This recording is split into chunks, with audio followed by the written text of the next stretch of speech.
Everyone, welcome to our channel. ఇవాళ మన recipe వచ్చేసి నాన్ వెజ్ ప్రియులకు ఎంతో ఇష్టమైన చికెన్ పికిల్ అండి. ఇది రైస్, రోటీ, చపాతీ, దోశ ఎందులోకైనా సరే ఇది పర్ఫెక్ట్ కాంబినేషన్ అండి. ఏ కర్రీ లేనప్పుడు జస్ట్ చికెన్ పిక్కలు వేసుకొని తినేసినా చాలండి, ఎక్సలెంట్గా ఉంటుంది. వేడి వేడి అన్నంలోకి ఈ చికెన్ పికిల్ వచ్చేసి చాలా టేస్టీగా ఉందన్నమాట. 1/2 kg చికెన్తో ఎలా ప్రిపేర్ చేయాలి అనేది నేను మీకు ఈజీగా చూపించేస్తాను, వచ్చేసేయండి. ఒక 1/2 kg బోన్లెస్ చికెన్ తీసుకోవాలండి ఈ చికెన్ పికిల్ కోసం. నేనైతే బోన్లెస్ తీసుకున్నాను, మీరు బోన్తో ఉన్న చికెన్ అయినా తీసుకోవచ్చు. అండ్ కటింగ్ చేయించుకునేటప్పుడు చికెన్ పికిల్ కోసం అని చెప్పి కట్ చేయించుకోండి, అప్పుడు వాళ్ళు కరెక్ట్ సైజులో కట్ చేసి ఇస్తారు. ఇప్పుడు ఈ చికెన్లోని నీట్గా వాష్ చేసుకొని అస్సలు వాటర్ ఏమీ లేకుండా ఒక బౌల్లోకి తీసుకొని అందులోకి ఉప్పు, పసుపు యాడ్ చేసుకొని బాగా కలిపేసి స్టవ్ మీద పెట్టి మూత పెట్టేసి ఫ్లేమ్ని మీడియం ఫ్లేమ్లో పెట్టేసుకొని మూత పెట్టేసి కుక్ చేసుకోవాలండి.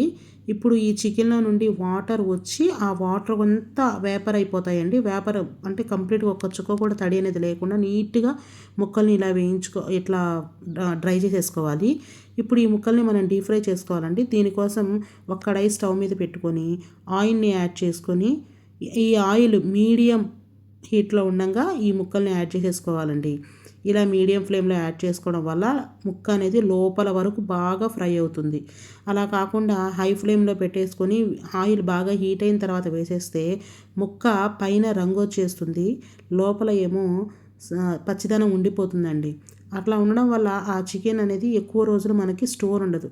సో మనకి ఈ చికెన్ పికిల్ స్టోర్ ఉండాలి అని అంటే మనం అసలు మీడియం ఫ్లేమ్లో ఉన్న మీడియం ఫ్లేమ్లో పెట్టుకొని ఆయిల్ మీడియం ఫ్లేమ్లోకి వచ్చిన తర్వాత ముక్కల్ని వేపుకోవాలండి.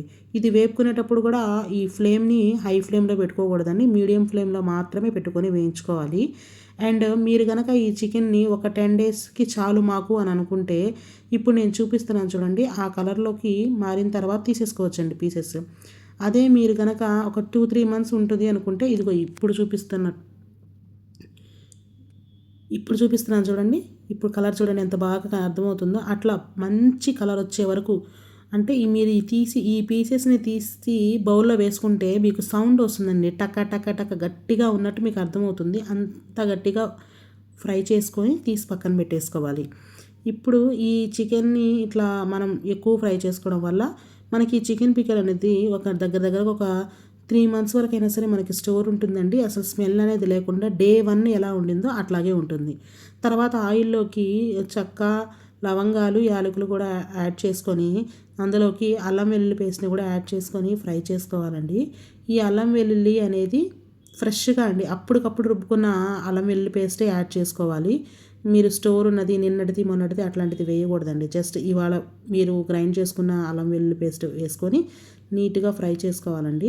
ఈ అల్లం వెల్లుల్లిపాయ పేస్ట్ అనేది మంచి కలర్లోకి రావాలండి, అంటే బాగా ఫ్రై అయిపోవాలి. అందులో ఉన్న వాటర్ అంతా వేపర్ అయిపోయి ఈ మసాలా అనేది మంచి గోల్డెన్ కలర్ వచ్చే వరకు ఫ్రై చేసుకోవాలండి. ఈ మసాలా కనుక సరిగా ఫ్రై అవ్వకపోతే, అంటే ఈ కలర్ మంచి కలర్ రాకముందే మనం కనుక ఇందులో ఒక మసాలాలు, కారం అవి యాడ్ చేసేస్తే ఈ మసాలా అనేది బూజు పట్టేస్తుందండి. సో ఇది మంచి గోల్డెన్ కలర్ వచ్చే వరకు మనం ఫ్రై చేసుకున్న తర్వాత ఇందులోకి ధనియాల పౌడరు, గరం మసాలా, మెంతుల పొడి, ఆవాల పొడి, ఈ 4 పొడులని యాడ్ చేసుకొని మిక్స్ చేసుకోవాలి. మళ్ళీ ఇందులోకి కారాన్ని కూడా యాడ్ చేసుకోవాలండి. మనం కారం ఎంత తినగలిగితే అంత కారాన్ని యాడ్ చేసుకోవచ్చు. నేనైతే మంచి కారం అండి మాది, చాలా మంట స్పైసీగా ఉంటుంది. సో అందుకనేసి నేను కారం వచ్చేసి ఒక 6 teaspoons వరకు కారాన్ని యాడ్ చేసుకున్నాను. చూడండి కారం కలర్ ఎంత రెడ్డిష్గా ఉందో. సో కారం కూడా అంతే మంట ఉంటుందండి ఇది, అందుకనేసి నేను ఒక 6 teaspoons వరకు కారాన్ని యాడ్ చేసుకొని కలిపేసుకున్నాను. ఈ మసాలాలు అనేది అస్సలు మాడనివ్వకూడదండి, కలుపుతూనే ఉండాలి.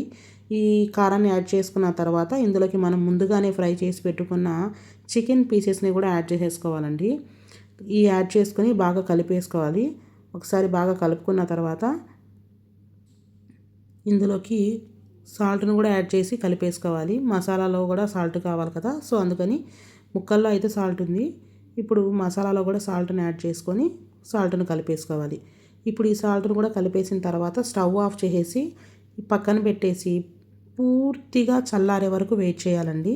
ఈ చికెన్ అనేది పూర్తిగా చల్లారిపోయిన తర్వాత ఒక 2 మీడియం సైజు నిమ్మకాయల నుండి తీసిన నిమ్మ జ్యూస్ అనేది ఇందులో యాడ్ చేసుకోవాలి, చికెన్లోకి యాడ్ చేసుకోవాలి. ఈ చికెన్ అనేది పూర్తిగా కూల్ అయిన తర్వాత మాత్రమే వేసుకోవాలండి.